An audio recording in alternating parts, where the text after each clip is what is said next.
Hi, and welcome to my little presentation, little video about making a formal outline in my class. I'm Mr. Grossbeck, but most people can't spell that, so Mr. G is what I write on here. This is about writing a formal outline for an academic essay. So most of the information I use basically comes from the Jane Schaefer model. So a lot of that, if you are familiar with that, you'll recognize a lot of this information as hers. Okay, so writing a formal outline in my classes. Okay, there's a lot of reasons for an outline, but here's a few of the big ones that I thought of.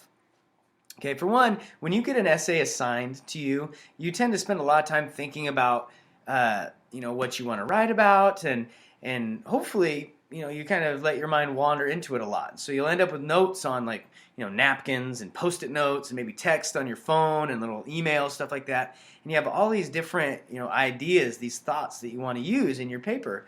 And you need a place to collect them all and organize them together. Well, that's what the outline is for. So you bring all those notes together and you can organize them on your outline. And then you have a road map, basically, for your writing. You would never take a trip, like a road trip, without a map. You have to know where you're going.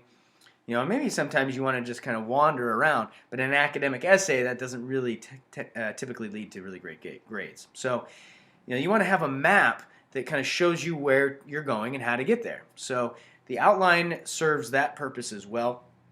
And finally, and most important, it frees you up as a creative and inspired individual to create sentences that are fluent and vivid, and that you can write, you use your gift of articulate speech that has been given only to humans to create this lovely little essay that you've been assigned. Okay?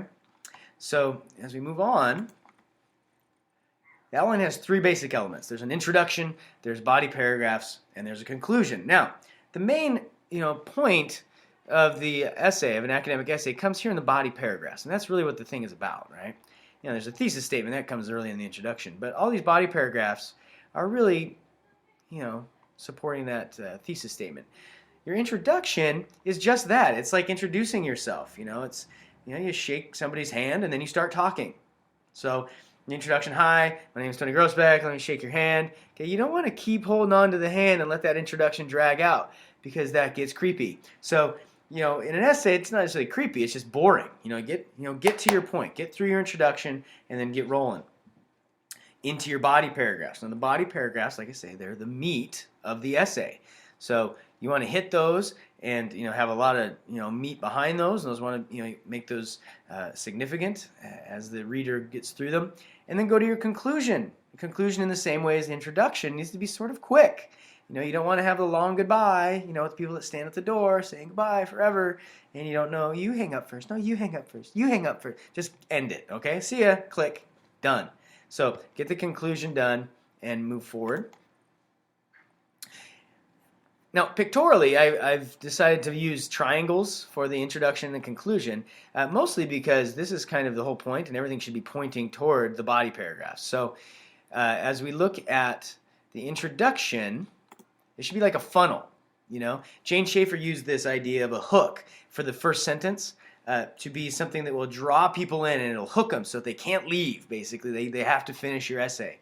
And in keeping with the fishing motif, I wanted to say cast your net really wide. So the hook should be attention grabbing for the greatest number of people, just like a fisherman wants a net that'll catch the most fish, right? You want people to get into your essay right away. So a lot of times stuff like a famous quote or a quote from a famous person, or maybe a little anecdote, little story or pithy remark, something like that, can often be a really good hook and get people interested in what you're writing. Now, a little note about tone. You've heard the phrase, it sets the tone for the essay. That's true. And in writing, it's especially true, and it's actually literal. Tone is the feeling or the emotion that comes through in the essay. So sometimes, if you're writing, an essay about something light and funny, your tone, your anecdote, your quote, it might be kind of funny and light. If it's not, if it's something that's a little heavier, then you're going to want you definitely are going to want your tone to be serious. I mean, don't you don't want to offend anybody right at the beginning of your essay. So, after the hook comes something called transitional information, is what it was called with Jane Schaefer. But I find that a lot of times when I use that term in class, kids get hung up on it because they feel like it should be informational. It should have some kind of information, and they don't really know what it is. So information I've kind of dropped out for this little video, and all that the middle part is for is to transition into your thesis. If you start with a quote for your hook, and then you have your thesis here, you have to have something in between. You can't just go quote, then thesis statement. You got to transition into it. And that's kind of the whole idea behind B right here, is your transition to your thesis. Now, thesis statement, big deal. That's kind of the whole point of the entire essay. So you want to make sure that this is very clearly stated right at the end of the introduction.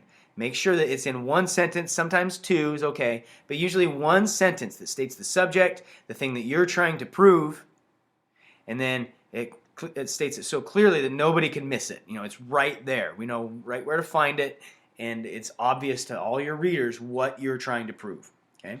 Now, if you want more information, which I highly suggest because it's awesome, check out my video on creating a thesis statement, which I have not yet made, but it's next in line. So, the thesis statement here, it's kind of it's a skill to learn how to make one of those. So go ahead and check that out, and hopefully that'll help.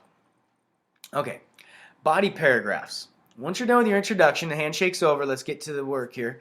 Body paragraphs. Now, the number of these will vary depending on the length of the essay. A typical 5-paragraph essay, which is a very common academic thing, has 3 body paragraphs. Okay, but a longer essay will have more body paragraphs. You don't have more introductions, you don't have more conclusions, you have more body paragraphs. That's where you add more information. Okay, now within your body paragraph, there's basically 3 parts of a body paragraph. There's the topic sentence, the chunk, and the concluding sentence. Now, this topic sentence is really important. For that paragraph, it works like a little thesis statement. Okay, there's nothing in that paragraph that doesn't relate to the topic sentence, or there shouldn't be. Okay, that topic sentence really guides the whole idea of what's in this paragraph. Okay, it's kind of like the little mini boss. It's the sergeant of that little platoon. Okay, it tells you what's going to be in that paragraph. Okay, it will guide the content, and there's nothing in that paragraph that doesn't relate directly to the topic sentence. Then you go down to your chunk.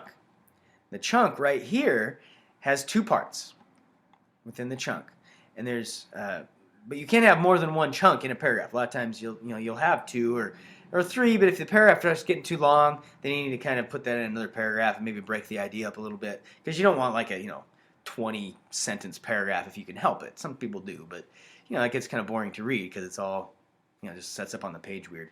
But if we look at the chunk, it has 2 parts. First is the concrete detail.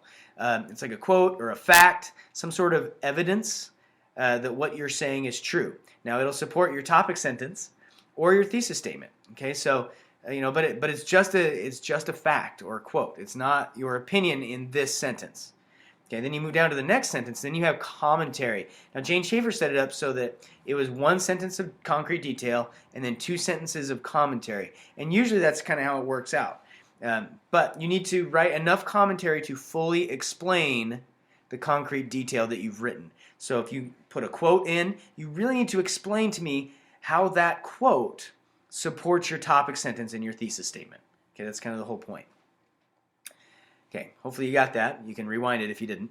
Go down to your concluding sentence, and this kind of does what a conclusion does for the whole essay. It wraps up the paragraph. So it doesn't have to be super long.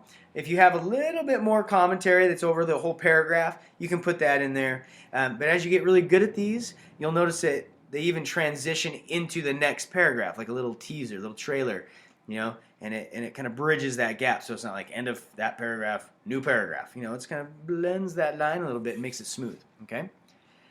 Now, moving down to the conclusion. This is where you got to wrap it up. You don't want to take too much time on this. You can restate your thesis in different words. Don't get repetitive.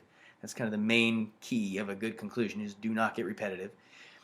This is the place for any additional commentary about big ideas in the essay. So if you have any topics that you want to talk about for the whole essay, and you want to comment on those a little bit, this is a good place for that. It's right here in the conclusion.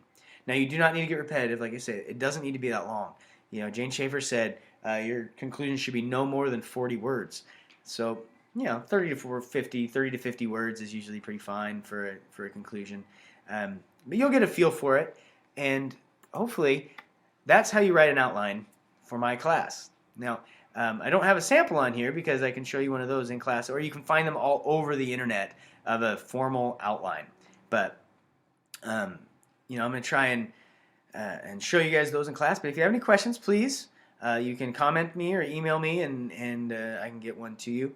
But there's also a book called Writer's Ink. It looks like this, and it is a lovely resource. It's put out by WriteSource, and this has a lot of information. I also got some of the outline stuff from in here too. So this has a great sample outline in it, or a couple of them, and that'd be a good resource for you to get. So anyway, I hope this helps. Thanks a lot. See you in class. I don't know how to